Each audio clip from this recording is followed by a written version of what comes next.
আসসালামু আলাইকুম। উপস্থিত সকলকে ধন্যবাদ প্রদান করছি। বাংলাদেশের মানুষের উপরে যে জুলুম, নির্যাতন, নিপীড়ন,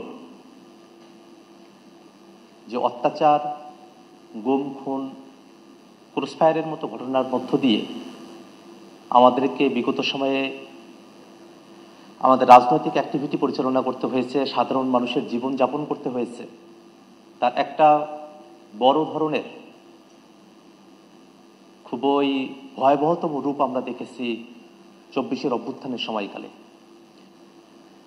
আমাদের ভাইদেরকে নির্বিচারে গুলি করে হত্যা করা হয়েছে, আমাদের বোনদেরকে পেটানো হয়েছে, অসংখ্য মানুষকে গ্রেফতার করে ফেলা হয়েছে এবং জাতিসংঘের ফ্যাক্ট ফাইন্ডিং রিপোর্টে যে মানবতা বিরোধী অপরাধের প্রমাণের কথা বলা হয়েছে তার সব কিছুই আসলে সে সময়কালে সংগঠিত হয়েছে। আজকের মূল আলোচনার জায়গা হলো কিভাবে জাতিসংঘের ফ্যাক্ট ফাইন্ডিং রিপোর্টের যে সুপারিশগুলো আছে সেগুলোকে আমরা বাস্তবায়ন করতে পারি। মোটা দাগে জাতিসংঘের রিপোর্টের মধ্যে বাংলাদেশে একটা প্রোফাউন্ড রিফরমেশন দরকার আছে, এই কথাটা সেখানে বলা হয়েছে।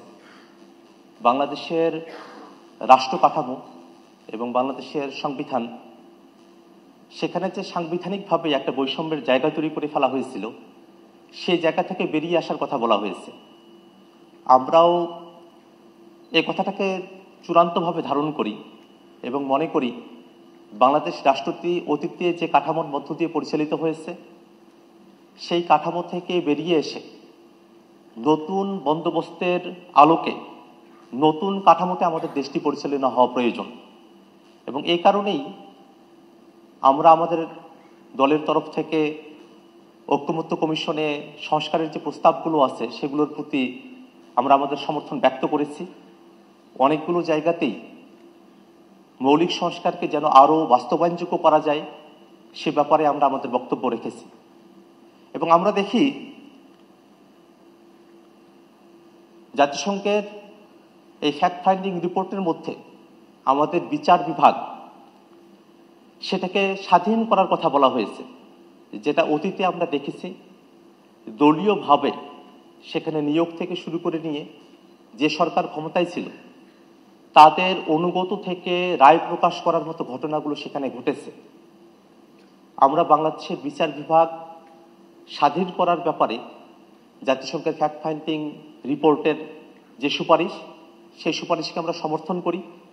এবং একই সাথে বাংলাদেশে বর্তমানে যে পরিস্থিতি চলছে তাতে আমরা খেয়াল করে দেখেছি যে এতগুলো মানুষ হত্যার শিকার হলেন, এতগুলো মানুষ গ্রেফতারের শিকার হলেন, নির্যাতনের শিকার হলেন এবং সরাসরি শেখ হাসিনা যিনি আদেশ দিয়ে বাংলাদেশের মানুষদেরকে মরণঘাতী অস্ত্র ব্যবহার করে হত্যার নির্দেশ দিলেন এবং এই গোটা প্রক্রিয়ার সঙ্গে পুলিশ, বিজিবি থেকে আইন শৃঙ্খলা রক্ষাকারী বাহিনী, বিশেষত গোয়েন্দা বাহিনীতে যারা আছেন তাদের যে সংযোগ, এই পুরো বিষয়টাকে কিন্তু আমরা এখন পর্যন্ত বিচারের আওতায় নিয়ে আসতে পারি নাই। বিচার ব্যবস্থার পুরো জায়গার যে কলেবর আওয়ামী লীগ বা তাদের কিছু দোসরকে আমরা এর সঙ্গে যুক্ত করতে পেরেছি, তাতে গোটা তাকে মনে হয় যে এতগুলো মানুষ যারা অপরাধী, এতগুলো হত্যাকাণ্ড সংঘটিত হলো, তার খুব অল্প কিছু মানুষকেই আমরা আসলে বিচারের কাঠামোর মধ্যে আমরা নিয়ে আসতে পেরেছি। এবং সেই বিচারিক কাঠামো সেটাও একটা বছর হয়ে গেছে, সেটা এখনো পর্যন্ত খুব দৃশ্যমান অগ্রগতির দিকে আমরা পৌঁছাতে পারিনি।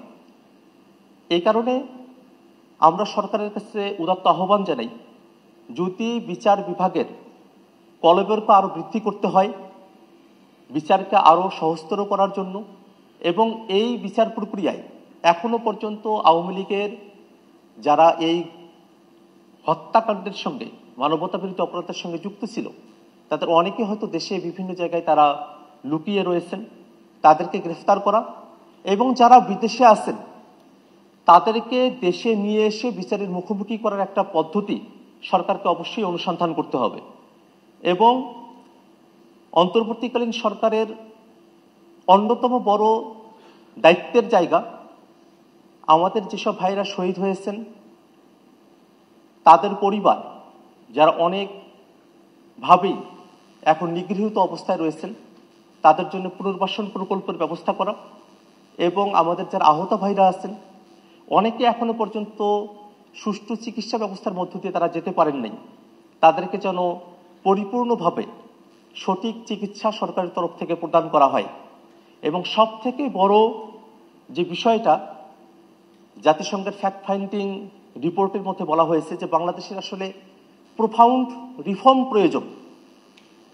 আমাদের আসলে রাষ্ট্র কাঠামোর একেবারে নীতিগত জায়গা থেকে শুরু করে নিয়ে প্রায়োগিক জায়গা প্রত্যেকটা জায়গায় যে সংস্কারের প্রয়োজন সেই সংস্কারের ব্যাপারে এবং যারা গণহত্যায় নানাভাবে যুক্ত থেকেছে বিভিন্ন বাহিনীর এবং আওয়ামী লীগের দোসররা, আওয়ামী লীগের নেতাকর্মীরা, তাদেরকে যথোপযুক্তভাবে বিচারের আওতায় নিয়ে আসার জন্য আমরা সরকারের কাছে সুপারিশ করছি এবং জাতিসংঘ ফ্যাক্ট ফাইন্ডিং রিপোর্ট যারা এই গোটা প্রক্রিয়ার সঙ্গে যুক্ত ছিলেন তাদেরকে নানাবিধভাবে বিতর্কিত করার চেষ্টা করা হয়েছে। আমরা অতীতেও সেই বিতর্কগুলোকে খণ্ডন করার চেষ্টা করেছি। ফ্যাক্ট ফাইন্ডিং রিপোর্টকেই একটা ট্রায়াল আকারে উপস্থাপন করে সেখানে আওয়ামী লীগের কারো বক্তব্য নেওয়া হলো না হলো সেই প্রসঙ্গগুলো নিয়ে আসা হয়েছে। আমরা বস্তুতেই মনে করি যে সেগুলো শুধুমাত্রই বিতর্কিত করবার উদ্দেশ্যেই অযাচিতভাবে সেই তর্কগুলো নিয়ে আসা হয়েছে। ফ্যাক্ট ফাইন্ডিং রিপোর্ট সেটা কোনো ট্রায়াল প্রসেস নয়। এখানে যারা ভুক্তভোগী আমরা যারা রয়েছি, আমাদের দেশের মানুষেরা যারা রয়েছেন তাদের সঙ্গে কথা বলে ফ্যাক্ট ফাইন্ডিং রিপোর্ট যেটা তৈরি করা হয়েছে তার আলোকেই বাংলাদেশ সরকার সঠিকভাবে তদন্তের ব্যবস্থা গ্রহণ করে যারা মানবতা বিরোধী অপরাধের সঙ্গে যুক্ত রয়েছিলেন তাদেরকে বিচারের আওতায় নিয়ে আসবে এবং বাংলাদেশ সামনের দিকে স্বৈরাচারী ফেসিবাদী কাঠামো মুক্ত হয়ে সকলের বাংলাদেশ হয়ে উঠবে এই প্রত্যাশায় আমি আমার কথা শেষ করছি। সকলকে ধন্যবাদ। আসসালামু আলাইকুম।